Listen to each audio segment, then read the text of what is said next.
সকলেই সংস্কার চাইছেন, সকলেই একটি জবাবদিহিমূলক রাষ্ট্র চাইছেন, একটি গণতান্ত্রিক ব্যবস্থা চাচ্ছেন। আমাদের সকলেই মনে রাখতে হবে যে আক্ষরিক অর্থে রক্তের উপর তার পাড়া দিয়ে আমাদেরকে এখানে আসতে হয়েছে।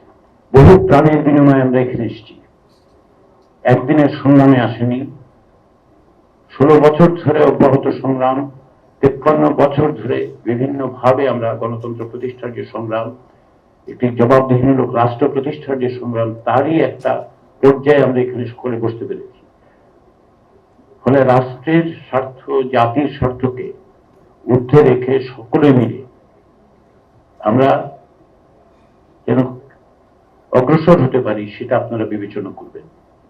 আমি বারবার বলেছি যে আপনার সকলকে খানিকটা ছাড় দিতে হবে। ঐকমত্য কমিশনের পক্ষ থেকেও আমরা নিজেদের মধ্যে আলোচনা করছি, আপনাদের সাথে আলোচনা করছি যে কোন কোন জায়গায় পরিবর্তন সংযোজনের মধ্য দিয়ে আমরা অভিষ্ট লক্ষ্য অর্থাৎ একটি জাতীয় সনদের জায়গায় পৌঁছতে পারব।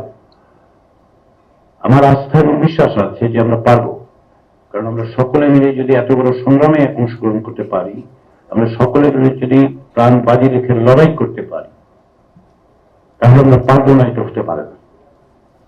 বাংলাদেশের ইতিহাসের ব্যতিক্রমী ঘটনাগুলো ঘটেছে, তার মধ্যে একটা বড় ব্যতিক্রমী ঘটনা হচ্ছে এই যে আমরা এখানে সকলে মিলে কথা বলছি, পরস্পরের বক্তব্য শুনছি, সহনশীলতা প্রদর্শন করছি এবং অন্যদের বক্তব্যগুলোকে গুরুত্বের সাথে বিবেচনা করে আমাদের অবস্থানটা বলার চেষ্টা করি যে যে দলেই আছেন।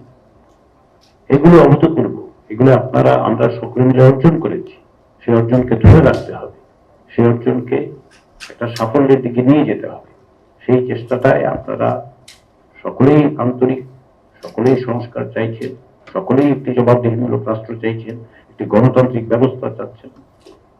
সেই জায়গায় যেন আমরা অগ্রসর হতে পারি ধীর গতিতে। আমাদের একটু সময়ের তারা হচ্ছে এই যে আমরা জুলাই মাসের মধ্যে প্রক্রিয়াটা শেষ করব,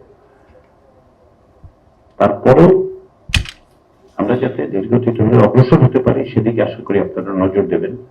সেই প্রত্যাশা রেখে, সেই আহ্বান জানিয়ে, সেই আবেদন করে আমি আবার আপনাদেরকে ধন্যবাদ জানাই।